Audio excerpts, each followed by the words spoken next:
Hello friends, welcome to my YouTube channel. तो एखन कथा बोलबो सृजित मुखार्जीर लेटेस्ट हिंदी फिल्म शेर दिल, जे मुभिटार मध्य आछे पंकज त्रिपाठी, सायनी गुप्ता एबं आरो अनेके।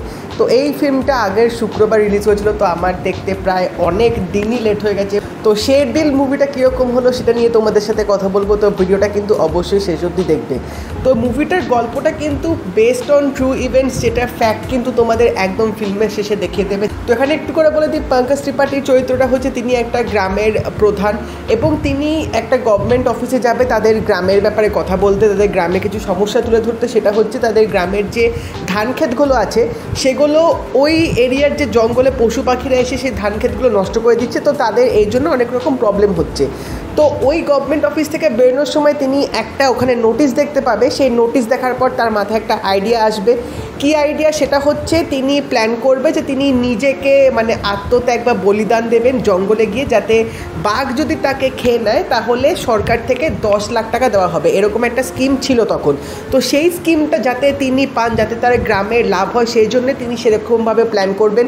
এবং এই পরে কিন্তু ফিল্মটা এগোবে যে তিনি তার প্ল্যানটা কতটা সাকসেসফুল করতে পারে বা গ্রামের লোকজনকে কীরকম কনভিন্স করতে পারে, কী কী টেকনিক তিনি ইউজ করবেন এই জঙ্গলে গিয়ে, এবং লাস্ট অবধি কী হবে, তিনি সত্যি সাকসেসফুল হবেন কিনা সেটা জানতে গেলে তোমাদের এই শের দিল মুভিটা দেখতে হবে। তো আমি কিন্তু এই ঘটনাটা অনেক আগে এরকম শুনেছিলাম, এরকম যে ঘটনাটা হতো, তো সেটার জন্য আমি যখন ফিল্মটা একটু দেখছিলাম তখন আমি বুঝতে পারছিলাম যে কী হচ্ছে, কারণ আমার তখন এরকম জিনিসগুলো কিন্তু মনে পড়ছিল। তো সেদিক থেকে বলতে গেলে ফিল্মটা কিন্তু একদমই মানে আনপ্রেডিক্টেবল প্লট সেরকম না, বাট ফিল্মের কনসেপ্টটা কিন্তু ভালো ছিল। কিন্তু এখানে কিছু কিছু জায়গায় আমার মনে হয় ফিল্মটা একটু নেগেটিভ পয়েন্ট আমার লেগেছে।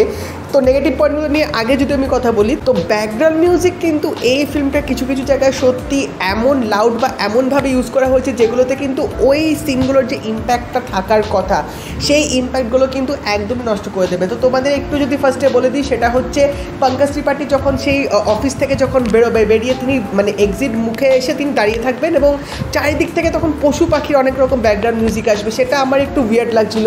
এবং সেকেন্ড যদি একটা সিনের কথা বলি, সেটা হচ্ছে এখানে যখন পঙ্কজ ত্রিপাঠী আর তার বউ যখন ওই তারা যেখানে ফার্স্ট টাইম দেখা করেছিল সেখানে যখন গিয়ে তারা স্মৃতিচারণা করবেন, তো সেখানে যখন সিনটা শেষ হবে সেখানে হঠাৎ করে একটা ইলেকট্রিক গিটার এরকম একটা তোমরা ব্যাকগ্রাউন্ড টিউন শুনতে পাবে।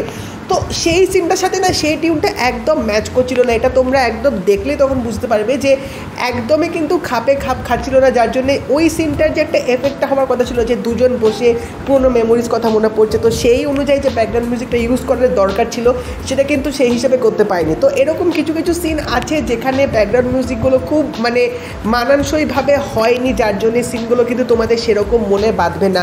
সেকেন্ড যে আমার নেগেটিভ পয়েন্টটা একটু লেগেছে সেটা হচ্ছে এই ফিল্মের সেকেন্ড হাফটা। তো ফিল্মের ফার্স্ট হাফের স্ক্রিন প্লেটা কিন্তু বেশ ভালো ছিল, ওখানে তিনি যেরকম কাণ্ডগুলো করছিলেন, যেরকমভাবে তিনি মারানোর চেষ্টা করছেন সেগুলো বেশ ভালোভাবে দেখিয়েছে। সেকেন্ড হাফে কি আমরা দেখতে পাচ্ছি যে তিনি জঙ্গলে গিয়ে অ্যাকচুয়ালি কীভাবে দিনগুলো কাটাচ্ছেন, কী হচ্ছে, তো সেখানটা আমার মনে হয় স্ক্রিন প্লেটা একটু স্লো হয়ে গেছে, কারণ গল্পটা বেশ ধীর গতিতে এগোচ্ছিল, যার জন্যে তোমাদের কিন্তু মাঝে মধ্যে একটু বোর লেগে যেতে পারে। এবং এখানে সেকেন্ড হাফে একটা প্রচারের ভূমিকা থাকবে, তার নামটা আমার এখন মনে পড়ছে না, তো তার ক্যারেক্টারটা আরেকটু ভালোভাবে দেখানো উচিত ছিল যে তিনি ওখানে কীভাবে আসলেন, বা তার সাথে যে পঙ্কজ ত্রিপাঠীর যে একটা বন্ধুত্ব, একটা বন্ডিং যে তৈরি হবে সেটা আরেকটু যদি ঠিকভাবে দেখাতো, তাহলে এই যে সেকেন্ড হাফটা যে এরকম অবস্থাটা হয়েছিল তাহলে আমার মনে হয় সেই জিনিসটা অতটাও হতো না।